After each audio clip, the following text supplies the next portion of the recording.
Hello students, welcome back to my YouTube channel learning with smart way. तो आज हम chapter 1 rational number के कुछ बेसिक कॉन्सेप्ट सीखेंगे।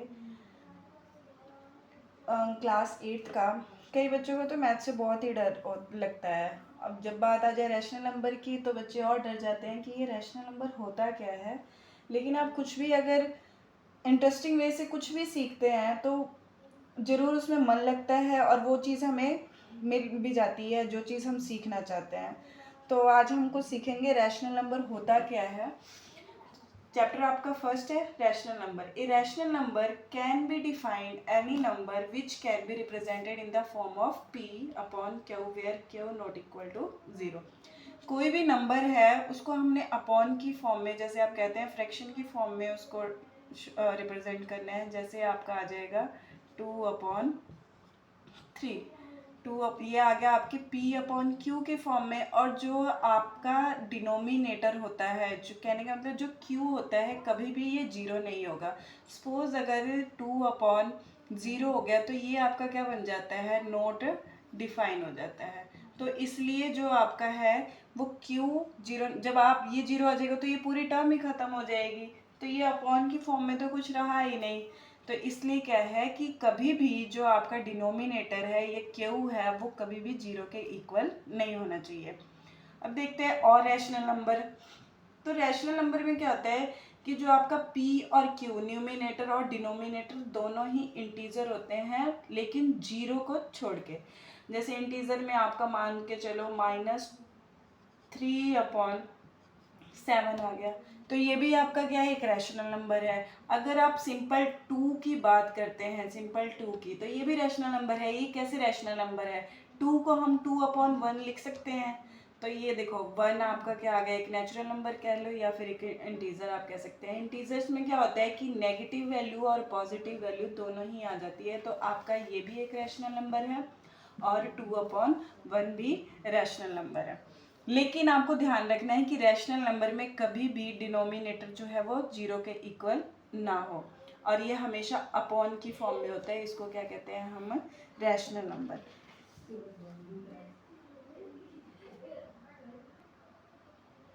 All naturals are rational number मतलब क्या है, उन्होंने क्वेश्चन में, अब आपके पास कई बार एग्जाम में एमसीक्यूज फॉर्म में आ जाएंगे। जैसे फर्स्ट आ गया आपके पास,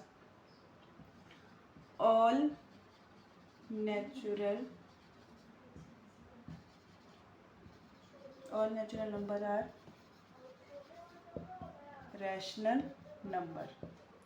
उन्होंने कहा कि all natural numbers are rational number. तो यस, क्या है, अपना जो नेचुरल नंबर होता है वो कहाँ से स्टार्ट होता है, 1 2 3 अप टू सो ऑन चलते जाता है इन्फिनिटी तक। तो इन्होंने कहा है कि अगर, जैसे आपको मैंने ये एग्जांपल बताया कि अगर मैं 2 लेती हूँ तो वो भी आपका क्या है, रैशनल नंबर है। और जो इसमें 2 है वो क्या है, आपका नेचुरल नंबर है। तो इसमें हम ये कह सकते हैं all natural numbers are rational number. Second में आता है all whole number are rational number. कहने का मतलब कि उन्होंने कहा कि होल नंबर कहने का मतलब 0/1 भी एक आपका रैशनल नंबर है। ठीक है जी, जीरो भी आपका रैशनल नंबर में आता है। अब होल नंबर आपका स्टार्ट कहाँ से होता है, 0 से। 0 1 2 3 4, तो सबसे पहले होल नंबर में, क्योंकि बाकी सारे नंबर तो आपके नेचुरल नंबर में भी आ गए। एक आपका रह गया 0 जो कि होल नंबर में आता है, तो 0/1 भी क्या हो जाएगा, आपका रैशनल नंबर। थर्ड पॉइंट आता है ऑल इंटीजर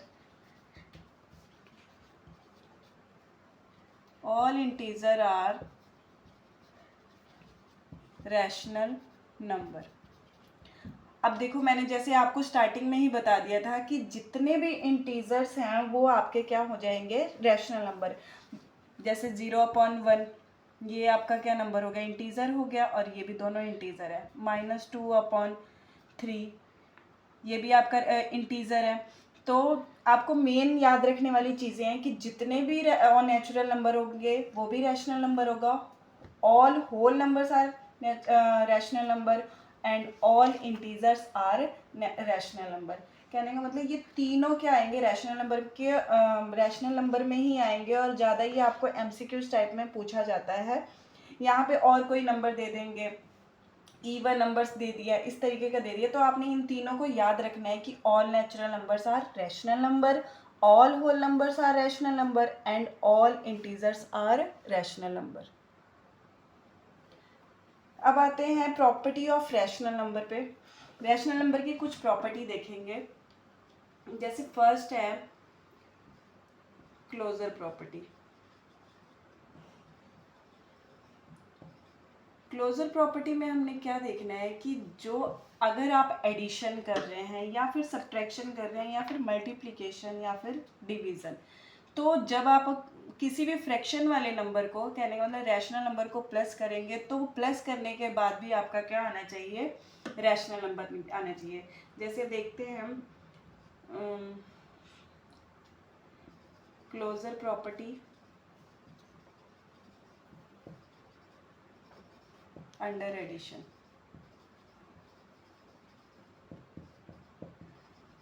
अगर आप दो नंबर को, जैसे a upon B plus C upon D, इन दोनों को जब आप प्लस करेंगे तो क्या आएगा, आपका एक रैशनल नंबर आएगा। जैसे देखते हैं 2/3 प्लस 4/3, दोनों को प्लस करेंगे कितना आ जाएगा, आपका डिनोमिनेटर सेम है, ऊपर प्लस हो जाएगा 6/3। तो दोनों नंबर को जब आपने दोनों फ्रैक्शन वाले नंबर को प्लस किया है तो आपका जो रिजल्ट आया है वो भी क्या आया है, रैशनल नंबर। तो ये है आपका क्लोजर प्रॉपर्टी अंडर एडिशन में।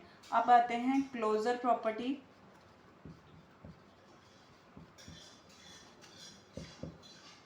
Under subtraction. उन्होंने कहा कि जब सब्ट्रैक्शन में क्या हो जाएगा, जब आप दो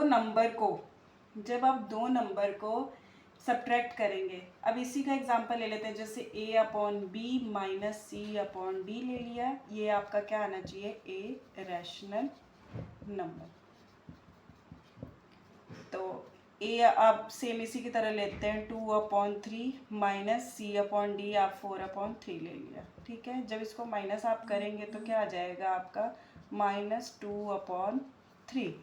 तो अब देखो, जब आपने दोनों रैशनल नंबर को सब्ट्रैक्ट किया है तो जो आपका रिजल्ट आया है ये भी क्या आया है, एक आपका रैशनल नंबर आया है, ठीक है। अब आते हैं क्लोजर प्रॉपर्टी, यहाँ पे देख लेते हैं।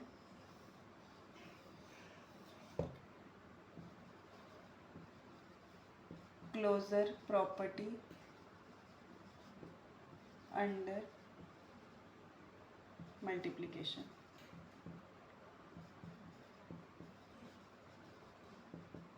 a upon b multiply c upon d is equal to a rational number. Example same वही लेते हैं, 2/3, आप कुछ भी और भी ले सकते हो, ठीक है।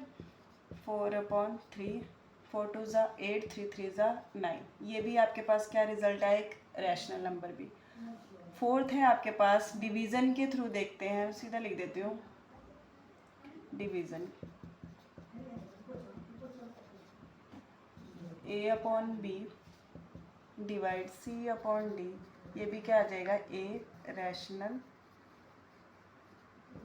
Number. 2/3 divided by 4/3 is equal to क्या आ जाएगा। जब आप डिवाइड करते हैं दो रैशनल नंबर को तो ये रेसिप्रोकल हो जाता है, 2/3 मल्टीप्लाई 3 अपॉन क्या हो जाएगा 4, तो आपका रिजल्ट क्या आ जाएगा, 3 2 ज़ा 6 और 4 3 ज़ा 12। ये भी देखो कि आपका रैशनल नंबर है। तो क्लोजर प्रॉपर्टी में आपने क्या देखना है कि जब भी आप एडिशन कर रहे हैं दो रैशनल नंबर को, या सब्ट्रैक्शन कर रहे हैं, या मल्टीप्लिकेशन या फिर डिवीज़न, हमेशा जब जो इसका रिजल्ट आएगा रैशनल नंबर में ही आएगा। ये होता है आपका क्लोजर प्रॉपर्टी रैशनल नंबर में, जो कि आपकी फर्स्ट प्रॉपर्टी है। तो सेकंड प्रॉपर्टी है आपकी कम्यूटेटिव प्रॉपर्टी। जो हमने फर्स्ट प्रॉपर्टी में ये देखा था कि जब क्लोजर प्रॉपर्टी जो कर रहे थे कि दो रैशनल नंबर को जब प्लस या फिर माइनस या मल्टीप्लिकेशन या डिवीज़न कर रहे थे तो उसका रिजल्ट हमें फ्रैक्शन नंबर ही मिल रहा था। सेकंड प्रॉपर्टी में क्या है कि जब आप दो rational number a upon b और c अपॉन डी को प्लस करेंगे तो वो किसके इक्वल आ जाएगा, c upon d plus a upon b के। मतलब इन दोनों नंबर को जब आप जोड़ रहे हैं तो इस नंबर के ही इक्वल आ जाएगा। ये होता है जैसे कोई नंबर लिया 2/3 प्लस 4/2 ले लिया, ठीक है। इधर ले लेते हैं 4/2 प्लस 2/3। किया गया देखो a/b यहाँ पर पहली बार में है और यहाँ a/b दूसरी बार में है, बस कुछ नहीं किया है, बस थोड़ा सा इंटरचेंज कर दिया है। अब क्या है, इसको फ्रैक्शन को प्लस करते हैं, 2 2 ज़ा 4 हो जाएगा प्लस 4 3 ज़ा 12 और 3 2 ज़ा 6। इसको भी एज इट इज़ 12 प्लस 2 2 ज़ा 4 और 2 3 ज़ा 6। 12 प्लस 4 कितना आ गया आपके पास, 16/6 इज इक्वल टू 12 प्लस 4, ये भी कितना हो जाएगा 16/6। कहने का मतलब क्या है, जो आपके लेफ्ट हैंड साइड में लिखा हुआ है वो क्या है, राइट हैंड साइड के इक्वल है। इन दोनों को प्लस करेंगे तो हमेशा ये दूसरे नंबर के इक्वल में आएगा। तो ये है कॉम्यूटेटिव का आपका फर्स्ट अंडर एडिशन। ये क्या होगा, अंडर एडिशन में, मतलब अंडर एडिशन में क्या होगा, a/b plus c/d is equal to c/d plus a/b।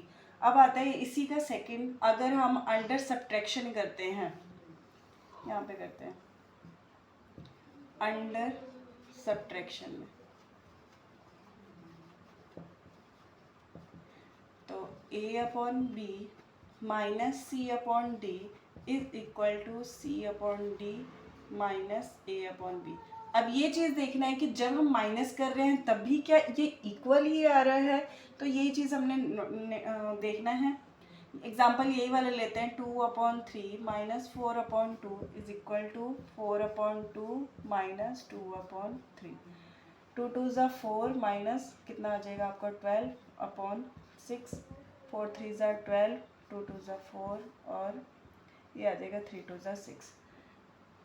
12 minus 4 आपका कितना आ जाएगा, माइनस का 8/6 और ये माइनस करेंगे तो ये क्या आ जाएगा 8/6। तो आपने देखा कि यहाँ पर माइनस में वैल्यू आ रही है और यहाँ पे प्लस में वैल्यू आ रही है, तो ये क्या है, नॉट इक्वल है। इसलिए जो ये आपका अंडर सब्ट्रैक्शन में क्या होगा, a/b minus c/d is equal to c/d minus a/b, ये क्या होगा, नॉट इक्वल।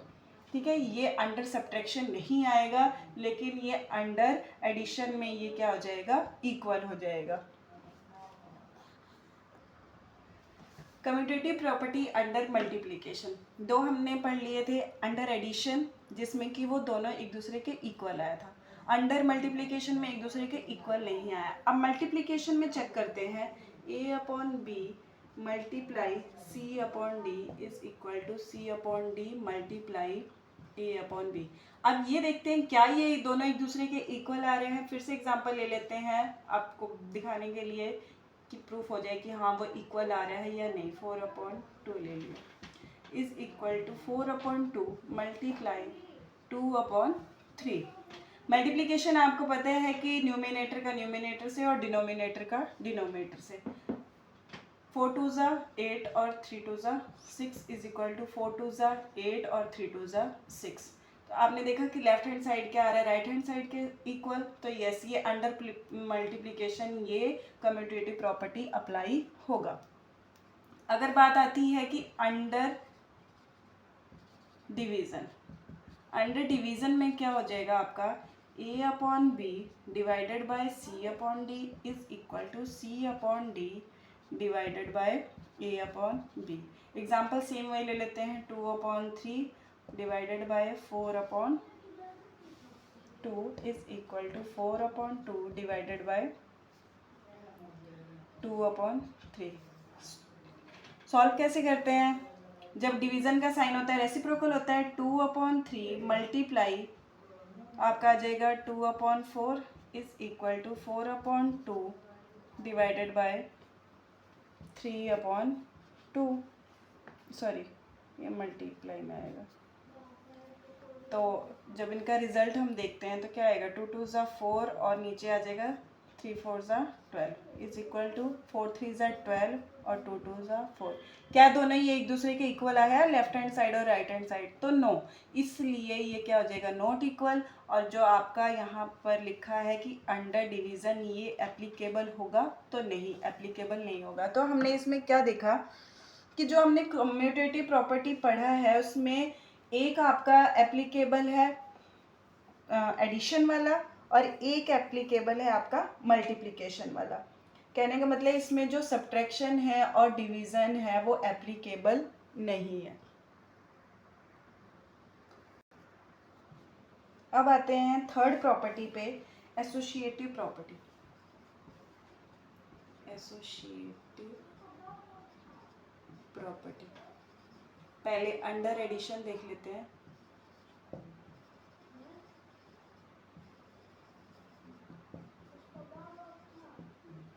तो इसमें क्या है ये देखते हैं, a upon B plus C upon d plus e upon f is equal to a upon B plus C upon d, ये ब्रैकेट में, प्लस ई अपॉन एफ। अब हमने देखना है कि ये जो लेफ्ट हैंड साइड है और राइट हैंड साइड के ये इक्वल आ रहा है या नहीं आ रहा है। अंडर एडिशन में एप्लीकेबल है एसोसिएटिव प्रॉपर्टी में, तो चेक करेंगे एग्जांपल के through. 2 upon 3 plus 4 upon 2 plus 1 upon 3, ठीक है। यहाँ पे लेते ए बी को, उन्होंने आपका आ गया 2 अपॉन 3 प्लस, पहले इन दोनों को ब्रैकेट में लिया है, लास्ट के दो को ब्रैकेट में लिया है और सेकेंड टाइम में फर्स्ट टू फ्रैक्शंस को ब्रैकेट में लिया है, 4 अपॉन 2 प्लस 1 अपॉन 3।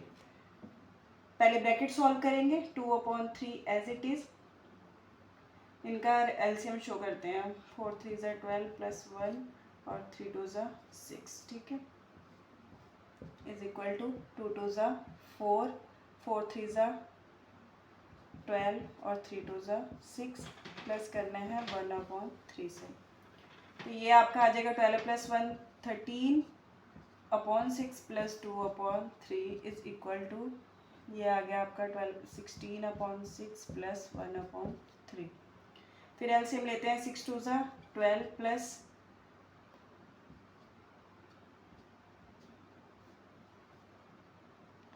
सॉरी 39 और 6 3 ज़ा 18,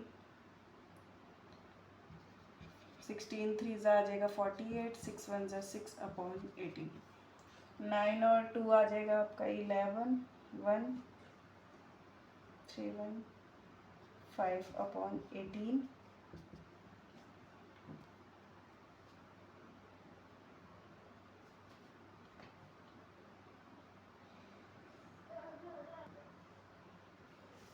ये आंसर में थोड़ी सी गलती हो गई है, चेक कर लेते हैं। 4 3 ज़ा 12 और 2 1 ज़ा 2, यहाँ पे 1 की जगह पे 2 आना था आपका। 12 प्लस 2 कितना हो जाएगा आपका 14, और ये आ जाएगा आपका 42। अब इन दोनों को प्लस करेंगे तो आपका आंसर आएगा 54 अपॉन 18 और ये हो जाएगा 54 अपॉन 18। तो आपने क्या देखा कि जब आपने फर्स्ट दो प्लस किए हैं थर्ड वाले के साथ और पहले वाले दो प्लस किए हैं थर्ड वाले के साथ, जब इनको आपने सॉल्व किया तो left hand side right hand side के इक्वल आ गया। तो इससे पता लगा कि जो एसोसिएटिव प्रॉपर्टी है अंडर एडिशन में ये एप्लीकेबल है। अब देखो आता है, अब ये तो मैंने आपको अंडर एडिशन के लिए बताया, अब देखते हैं अंडर सब्ट्रैक्शन के लिए। तो यहाँ पर हम कर देते हैं आपका सब्ट्रैक्शन, और जहाँ आपका पॉजिटिव का साइन है वहाँ पर हम क्या लगा देते हैं, माइनस, ठीक है। ये पॉजिटिव को हटा के हम क्या लगा देते हैं, माइनस। बस प्रोसेस वैसा ही है, बस हमने क्या सब्ट्रैक्शन की जगह पे क्या लगा दिया है, माइनस का साइन लगा दिया है। अब देखते हैं इसका रिज़ल्ट क्या आता है, क्या इक्वल आता है या नहीं आता है। यहाँ पे मेरा माइनस है, ठीक है, ये सेम माइनस का साइन, 4 3 ज़ा 12 और 2 ये माइनस हो जाएगा आपका, ये भी as it is minus minus.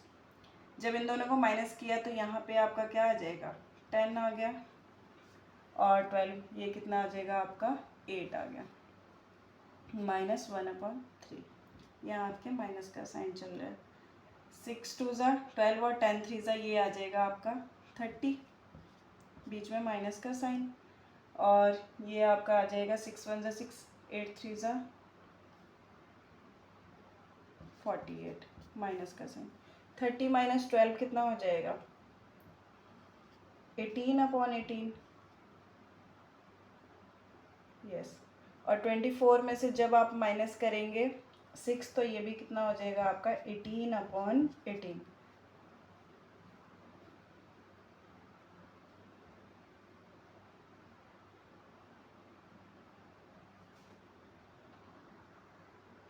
Yes, जो ये आपके 13 - 12 हुआ ये आपका माइनस का आ गया और ये पॉजिटिव का आ गया। तो ये क्या है, एक पॉजिटिव का ही माइनस है, left hand side right hand side के इक्वल नहीं है। तो इसमें हम कह सकते हैं कि जो एसोसिएटिव प्रॉपर्टी है वो अंडर सब्ट्रैक्शन नॉट इक्वल है। तो यहाँ पे आपका क्या आ जाएगा, नॉट इक्वल, और एडिशन में क्या था, वो इक्वल था। अब आता है एसोसिएटिव प्रॉपर्टी अंडर मल्टीप्लिकेशन में। तो इसमें चेक करेंगे मल्टीप्लिकेशन में, A/B मल्टीप्लाई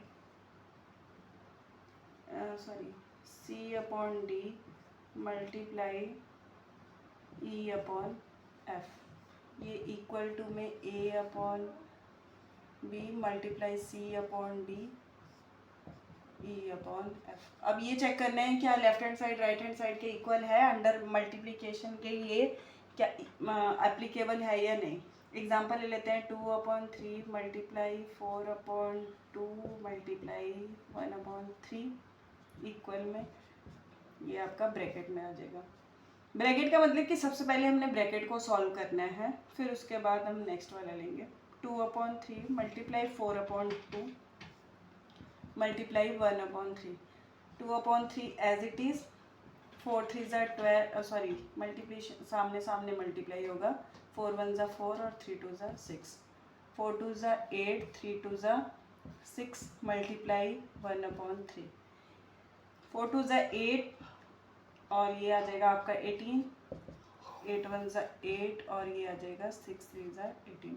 अब देखो left hand side right hand side के इक्वल आ गया, इट मीन्स कि जो ये आपके टर्म दिए हुए हैं इस वाले टर्म के इक्वल है। कहने का मतलब मल्टीप्लिकेशन जो है वो एसोसिएटिव प्रॉपर्टी में एप्लीकेबल है। तो ये आपका बिल्कुल सही है।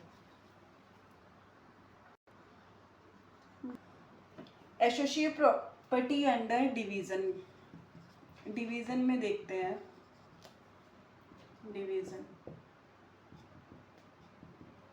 अब देखते हैं क्या इसमें ये इक्वल हो रहा है या नहीं हो रहा है। हमने ये चेक किया था कि एडिशन में ये दोनों एक दूसरे के इक्वल आ रहा था, सब्ट्रैक्शन में इक्वल नहीं आ रहा था, मल्टीप्लिकेशन में फिर ये आपके इक्वल आ रहा था। अब चेक करना है कि डिवीज़न में क्या ये दोनों एक दूसरे के इक्वल हैं। तो 2/3 divided by 4/2 divided by 1/3 is equal to 2/3 divided by 4/2 और फिर ये डिवाइडेड बाय 1/3। क्या करेंगे इसको, reciprocal, 4/3 multiply 3/1 is equal to 2/3 multiply 2/4 और डिवाइडेड बाय 1/3। 2/3 डिवाइडेड बाय 4 1 ज़ा 4 3 ज़ा 12, 3 1 ज़ा सॉरी ये 4/2 था, यहाँ पे आना था आपका 4/2, 4 3 ज़ा 12 और 2 1 ज़ा 2।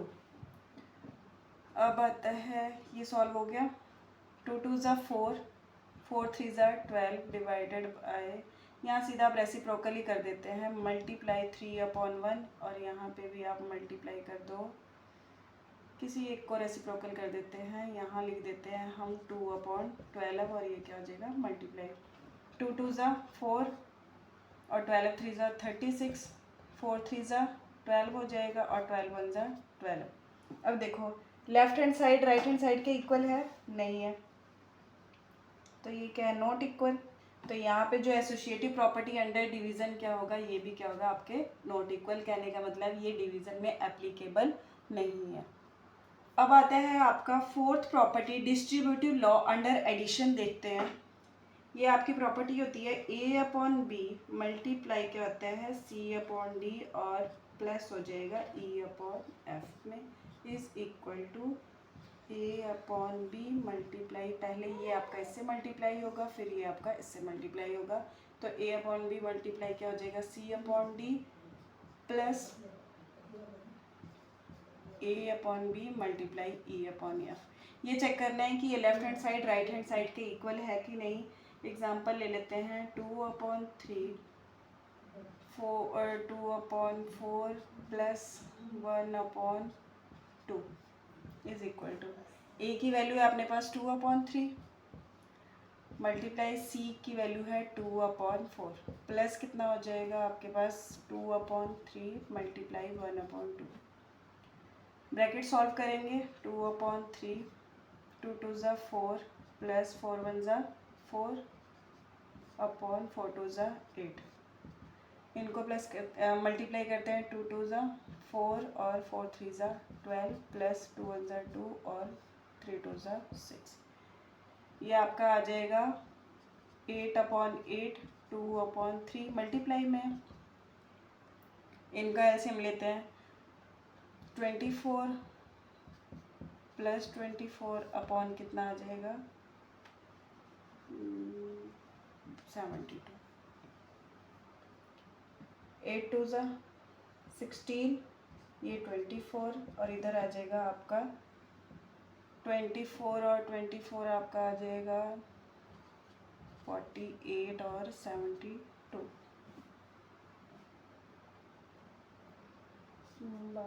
12 पे कट कर देते हैं या 4 पे कट कर देते हैं। 4 1 ज़ा 4 2 ज़ा 8 4 1 ज़ा 4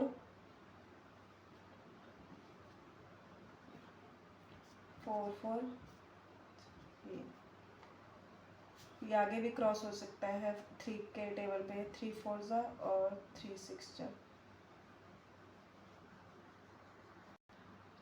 ये आपका आ गया 4 के टेबल पे, ये 6 पे आता है। अब देखो 4/6 ये आपका क्या बन जाता है 4/6 इज इक्वल टू क्या हो जाएगा 4/6। कहने का मतलब कि डिस्ट्रीब्यूटिव लॉ अंडर एडिशन में एप्लीकेबल है, तो ये चीज़ जो है लेफ्ट हैंड साइड वो राइट हैंड साइड के इक्वल है। अगर हम इसमें देखते हैं सब्ट्रैक्शन में, अगर एडिशन को हटा के सब्ट्रैक्शन में देखते हैं तो एडिशन की जगह हम क्या लगा देंगे सब्ट्रैक्शन लगा देते हैं। यहाँ पे माइनस और ये क्या हो जाएगा माइनस, तो इसमें भी क्या हो जाएगा ये जो लेफ्ट हैंड साइड है वो राइट हैंड साइड के क्या हो जाएगा इक्वल। कहने का मतलब डिस्ट्रीब्यूटिव जो लॉ है अंडर एडिशन में और अंडर सब्ट्रैक्शन में ये रूल फॉलो करता है। अब आपके पास आता है एडिटिव इन्वर्स। क्या होता है एडिटिव इन्वर्स? एडिटिव इन्वर्स कोई भी आपकी वैल्यू जो फ्रैक्शन में दी हुई है, मान के चलो P/Q के फॉर्म में दिया है, तो इसका एडिटिव इन्वर्स क्या हो जाएगा -P/Q। कहने का मतलब कोई आपके पास नंबर है 2/3 दिया है, 2/3 का मैं पूछूं कि एडिटिव इन्वर्स क्या होगा तो वो हो जाएगा -2/3। अगर आपका प्लस में दिया होगा, क्या था कि जब आपके पास पॉजिटिव में वैल्यू थी तो माइनस में आ गया, यहाँ पॉजिटिव थी तो वैल्यू, अगर माइनस में कोई वैल्यू होगी सपोज पहले से ही आपको गिवन है -1/3, तो इसका एडिटिव इन्वर्स हो जाएगा 1/3। तो ये आपको ध्यान रखना है जब भी आपके पास क्वेश्चन में एक फ्रैक्शन दिया होगा और कहा होगा फाइंड इट्स एडिटिव इन्वर्स, तो जब माइनस में प्लस होगा माइनस में कोई वैल्यू होगी तो वो क्या हो जाएगी प्लस में, और प्लस में होगा तो वो क्या हो जाएगा माइनस में। अब आता है एडिटिव आइडेंटिटी। क्या होती है एडिटिव आइडेंटिटी?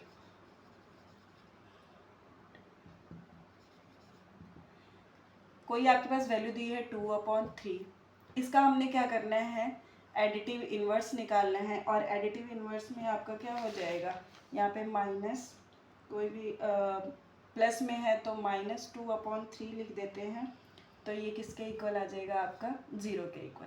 कहने का मतलब एडिटिव इन्वर्स में उसका साइन चेंज हो जा रहा था, और जब एडिटिव आइडेंटिटी की बात करें कि तो वो किसके इक्वल आ जाएगा, आपके 0 के इक्वल आ जाएगा। अब आता है आपके पास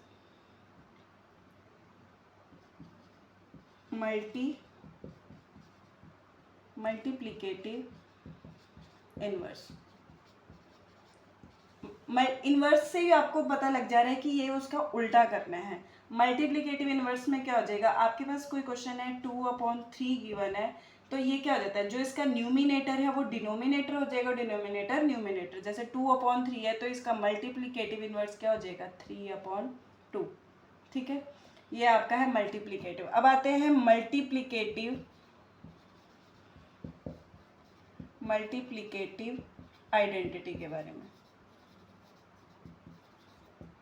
तो मल्टीप्लिकेटिव जैसे 2/3 आपको क्वेश्चन दिया और इसका हम रेसिप्रोकल करके लिखेंगे 3/2, तो ये आपका क्या आ जाएगा, 1। तो ये आपने एमसीक्यूज में ये क्वेश्चन आते हैं एग्जाम्स में कि एडिटिव जो आइडेंटिटी है वो 0 के इक्वल होगा हमेशा, और मल्टीप्लिकेटिव आइडेंटिटी किसके इक्वल होगा, 1 के इक्वल होगा। मतलब आपने हमेशा ध्यान रखना है कि ये दोनों चीज़ों का, बस ये आपके रैशनल नंबर की कुछ जो मैंने आपको प्रॉपर्टी करवाई उससे रिलेटेड कुछ समरी है। ठीक है, तो मैंने पहले आपको क्लोजर प्रॉपर्टी भी करवा दिया था, और उसके साथ उसका सॉल्यूशन भी आपको दिखा दिया कि कौन सा उसके इक्वल में आ रहा है और कौन सा नॉट इक्वल में आ रहा है। ठीक है, सभी का मैंने करवाया था।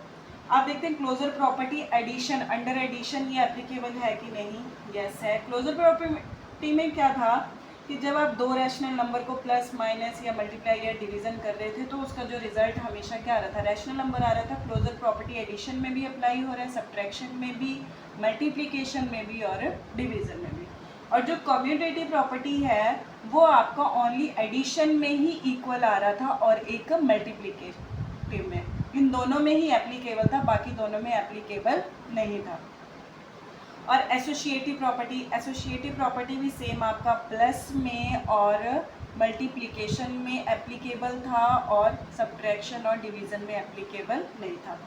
आइडेंटिटी, जो आपकी आइडेंटिटी है वो किस में अप्लाई हो रही है, एक एडिशन में अप्लाई हो रही है और एक मल्टीप्लिकेशन में। जैसे आपने अभी आपको आइडेंटिटी बताई थी मैंने कि आप जब एडिटिव इन्वर्स निकालते हैं तो उसकी आइडेंटिटी क्या होगी और मल्टीप्लिकेटिव आइडेंटिटी क्या होगी, तो वो एक एडिशन में एप्लीकेबल हो रहा है और मल्टीप्लिकेटिव में।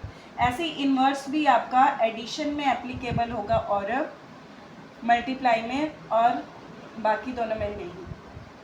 तो इससे आप ये देख के पता लगा, मतलब याद करने के लिए आपको अच्छा है कि जब आपके पास एमसीक्यूज में क्वेश्चन आ गया कि क्या आपकी जो क्लोजर प्रॉपर्टी है वो एडिशन में, मल्टीप्लिकेशन में या डिवीज़न में एप्लीकेबल हो रही है या नहीं हो रही है, तो ये आपका, आप इसका स्क्रीनशॉट ले लेना। स्क्रीनशॉट से ये हो जाएगा कि आपको पता लग जाएगा कि यस कौन सा एप्लीकेबल है या नहीं। ये ज़्यादातर एमसीक्यूज में क्वेश्चन आते हैं या कई बार फिलअप्स में भी आ जाता है। ठीक है, तो ये अब आज के लिए बस इतना ही बेसिक्स कॉन्सेप्ट। और अगर आपको वीडियो पसंद आई हो तो लाइक एंड शेयर करें, और नेक्स्ट वीडियो के लिए बेल आइकन का भी बटन दबाएं और सब्सक्राइब भी करें मेरी वीडियो को। और नेक्स्ट मिलते हैं नेक्स्ट वीडियो के साथ और नए बेसिक्स कॉन्सेप्ट के साथ, न्यू चैप्टर के साथ।